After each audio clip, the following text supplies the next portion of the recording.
The terminal clock ticked loud enough to drown the hum of the crowd.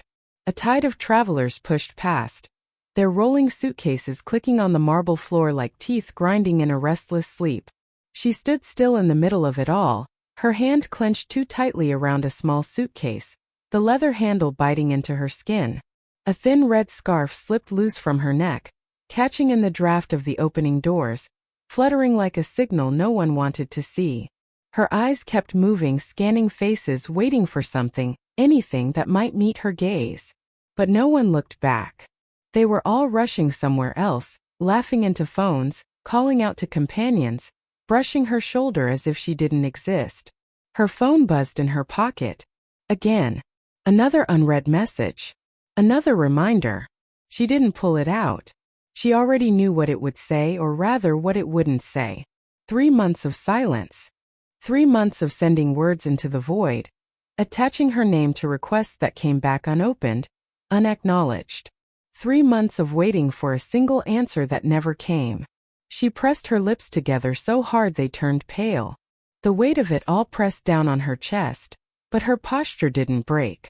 Instead, she adjusted the scarf, steadying it against her throat. It smelled faintly of smoke and rain, the only thing she'd carried through all this time without letting go. Her watch face caught the light, cracked glass slicing the reflection into broken lines. 4:07. The same hour she first sent the email. The same hour she'd watched the sent notification blink. A little blue lie promising that someone on the other end would read. The crowd swelled around her, the sound of announcements blurring into static overhead. She thought, how long can silence answer back before it becomes the loudest thing in the room?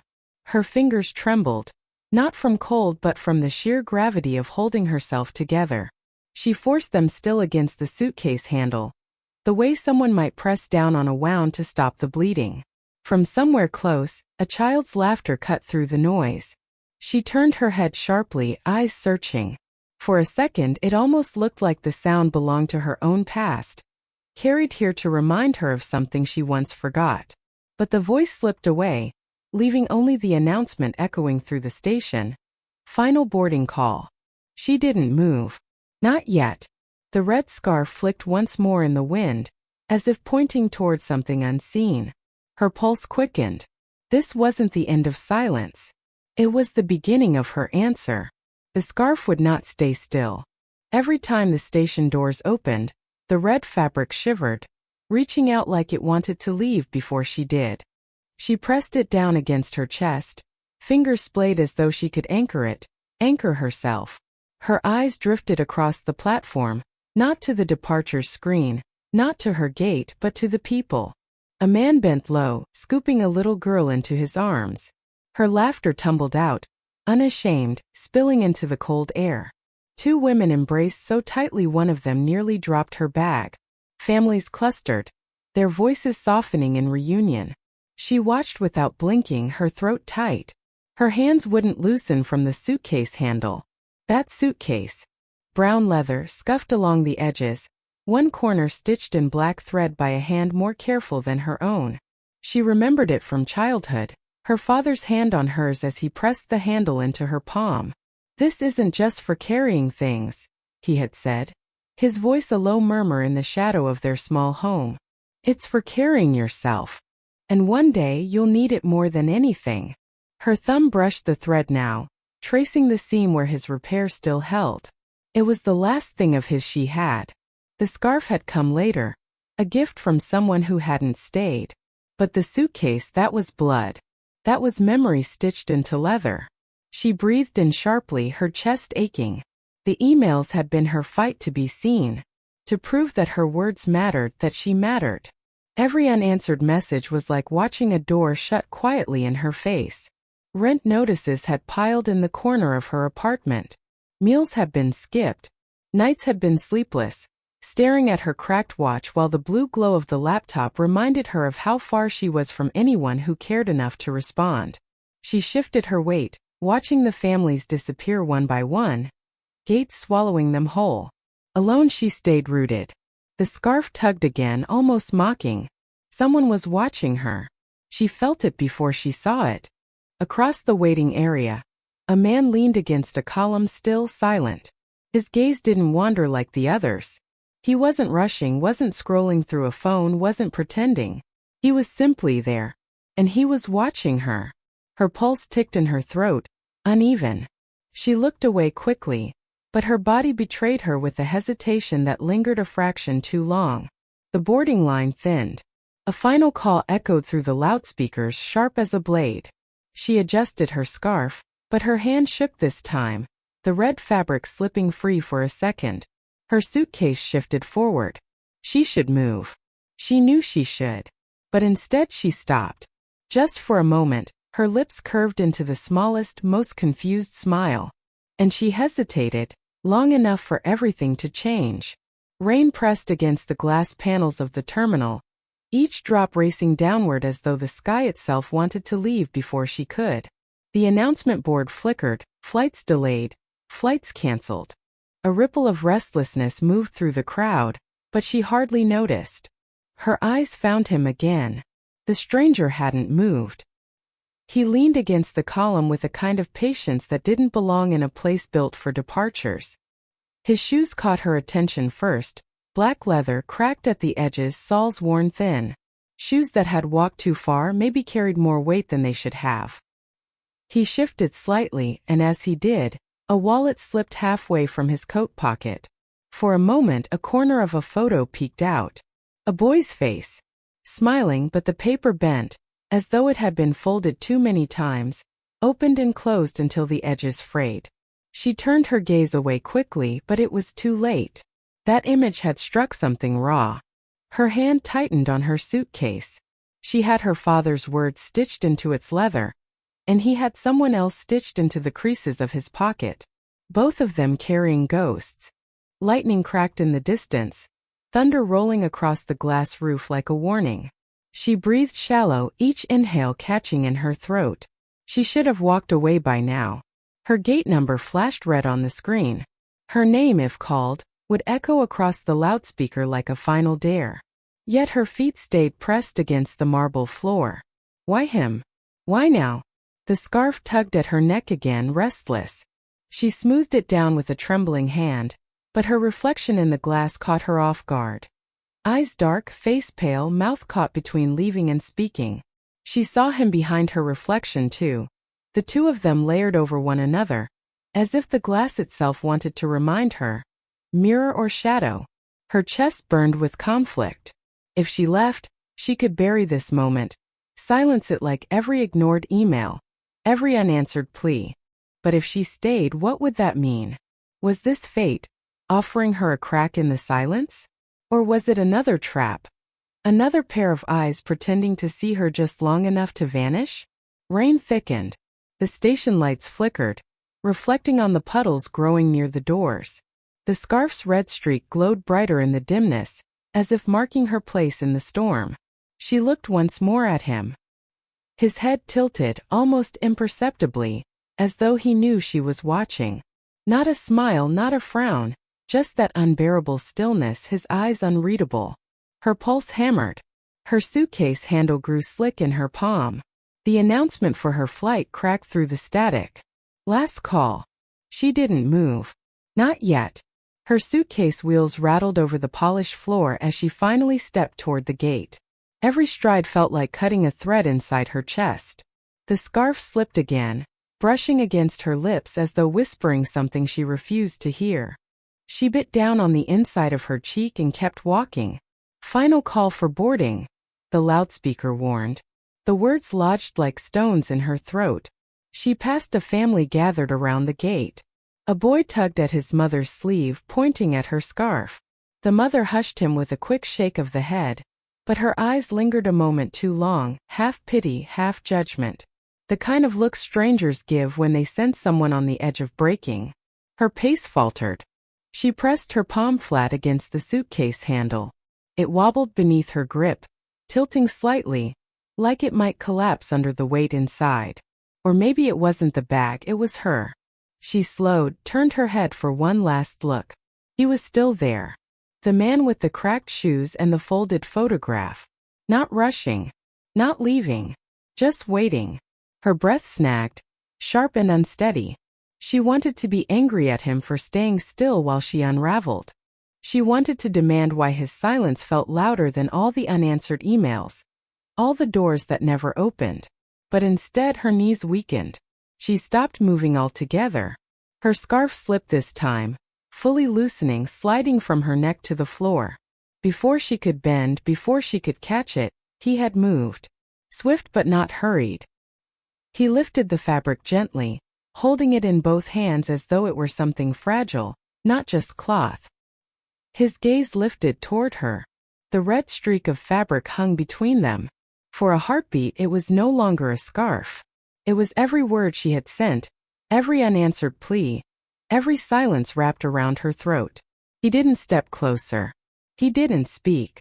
But in the hush of the station, she thought she heard something anyway. Some people carry more than just bags, they carry silence. Her chest caved inward. She gripped the suitcase handle harder, as if it could keep her standing. The loudspeaker repeated the final call, the voice almost tired now, as if it had given up on her choice. Passengers passed between them, heels clicking, backpacks swaying, yet his eyes never wavered. Her lips parted, a breath escaping like it wanted to shape itself into a word. A plea, maybe a surrender. But the sound never came. The scarf fluttered once in his hand.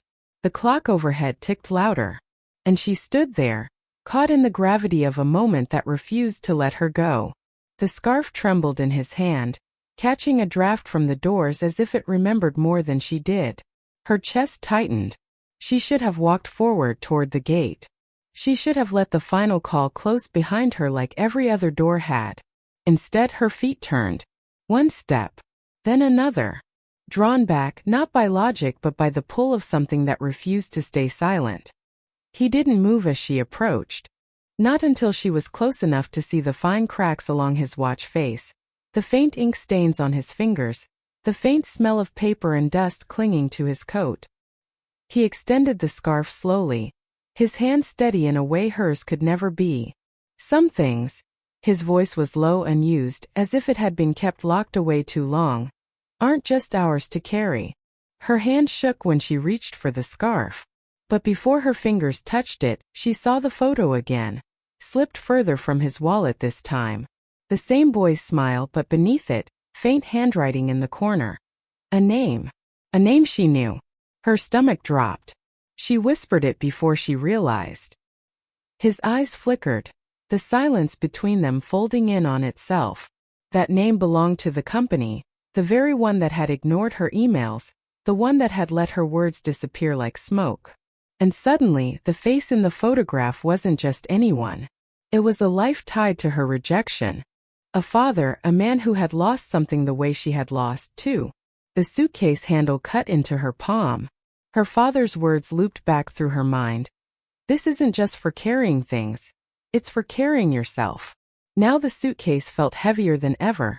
As if every unanswered email, every night spent staring at the cracked watch had been stitched inside. Her throat burned. If she walked away now, she could preserve the safety of silence. Pretend she hadn't seen the connection. Pretend this wasn't the man who held her future in his hand as easily as he held her scarf. But she couldn't. Something had already broken open. The scarf lay in her grip again, but it was different now. More than cloth, more than memory. It was proof of a thread that tied her pain to his. Proof that silence wasn't accidental. Rain thundered harder against the glass ceiling, drowning the sound of her flight disappearing without her. The moment tipped into something irreversible. She inhaled sharply, forcing air into her lungs. Her pulse roared. And then she turned, not toward the gate, not toward escape, but toward the glass-walled office just beyond security.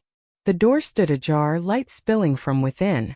She walked toward it, straight into the decision that would change everything.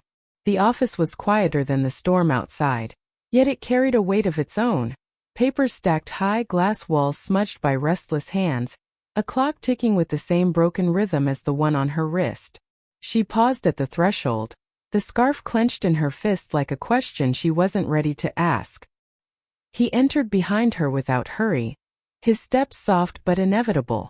The door clicked shut, sealing them away from the crowd, the flights, the noise of departures. Only the storm remained, hammering the roof as if to remind them both of time running out. On the desk lay a folder. The name of the company printed bold across the top. The very place where her emails had vanished, where her name had dissolved into silence. Her stomach twisted. "You've been writing to us," he said. Not accusation. Not surprise. A statement worn at the edges like his voice. Her throat closed. She wanted to shout months. "You ignored me for months." But the words clung to her ribs, refusing release. Instead she nodded, slow and trembling. He set the photo down on the desk. The boy's smile stared up at her, bright against the faded paper. "My son." He used to read every email the small applicants sent. Said it mattered to answer even when the answer was no. He believed silence was cruelty.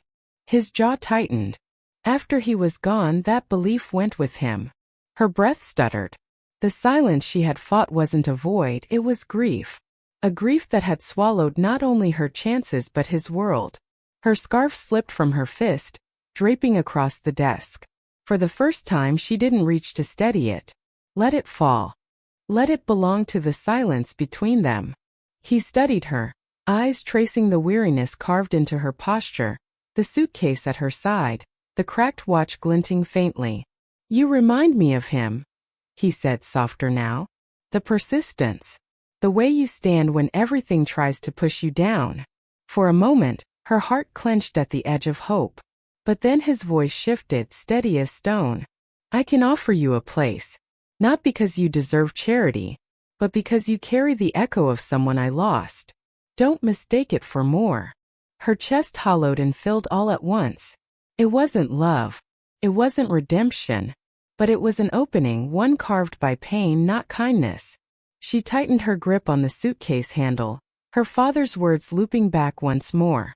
"This isn't just for carrying things. It's for carrying yourself." She breathed out slowly, like shedding skin. Then she set the suitcase down. For the first time she released its weight. Her fingers brushed the scarf where it lay between them. No longer hers, no longer his. Just a thread tying two silences together. Outside, the storm began to ease. The station's hum softened, as if holding its breath. She turned to leave, not toward the gate, not toward escape, but toward something unnamed. Because not every stranger you help is meant to stay. But some leave you changed forever. The storm had passed by the time she stepped back into the terminal. Puddles shimmered on the marble floor, catching fragments of light from the ceiling. The air smelled of rain and metal, as if the place had been rinsed clean. Yet something heavier lingered inside her chest, something that wasn't quite grief and wasn't quite relief. Her suitcase wheels rattled again, softer this time, not with strain but with release. She no longer clung to it as if it were her spine. It followed steady, as if it had learned how to walk on its own. The scarf was gone. Left where it belonged, in silence between two people who had carried too much. She didn't need to feel its fabric at her throat anymore. She didn't need its weight to remind her she existed. She sat near a window watching planes rise into the sky. For once she didn't ache to be on them. Movement wasn't the answer she thought it was. Sometimes stillness was the harder journey. Children laughed nearby, tugging their parents toward the glass. She smiled faintly, a small curve of lips that didn't feel borrowed. She imagined her father's hand again, pressing the suitcase handle into her palm. "One day you'll need it more than anything." He had been right. But maybe the point was never the bag. Maybe it was learning how to set it down. When the evening sun broke through the last of the storm, it painted a square of light across the floor. She rolled the suitcase into it and let go. Just let it stand there quietly in the warmth. For the first time it looked less like armor and more like memory. Her reflection ghosted faintly on the window. Not fragile, not lost, just present. The girl who had been ignored, who had fought silence with silence, now sat breathing in her own skin. The unanswered emails didn't vanish, the pain didn't dissolve, but they had shifted, transformed. Sometimes love is not romance, it's recognition, she whispered under her breath, testing the shape of the words. No one around her noticed, and maybe that was the point. Not every truth needed an audience. The loudspeaker called another flight. She didn't move. She didn't rush. She simply existed in that moment, with her heartbeat steady, her lungs full, her hands no longer trembling. Outside, the sky opened wider, streaked with gold. And she thought, we don't always choose who sees us first. But maybe the real power is choosing who we let keep looking.